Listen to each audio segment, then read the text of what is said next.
حضرت سیدنا عبداللہ بن عمر رضی اللہ تعالی عنہ سے روایت ہے کہ ایک مرتبہ سرکار مدینہ قرار قلب و سینہ صلی اللہ تعالی علیہ وآلہ وسلم ہمارے پاس تشریف لائے تو ہم غور و فکر میں مشغول تھے۔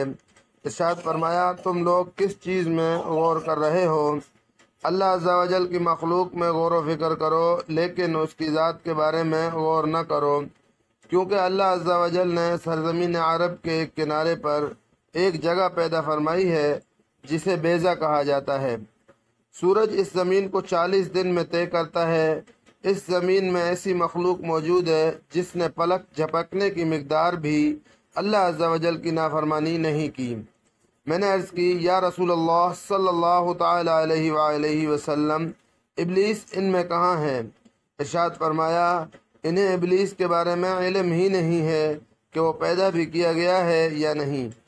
پوچھا، کیا انسانوں میں سے ہیں؟ ارشاد فرمایا، انہیں حضرت سیدنا آدم علیہ السلام کے بارے میں علم نہیں ہے کہ وہ پیدا کیے گئے ہیں یا نہیں۔ یہ تمام ان چیزوں میں سے ہیں جنہیں اللہ عز و جل نے اپنے علم غیب میں تیار کر رکھا ہے۔ اس کا کام تو یہی ہے کہ جب کسی چیز کو چاہے تو اسے فرمائے ہو جا، وہ فوراً ہو جاتی ہے۔ تو پاکی ہے اسے جس کے ہاتھ ہر چیز کا قبضہ ہے، اور اسی کی طرف پھیرے جاؤ گے۔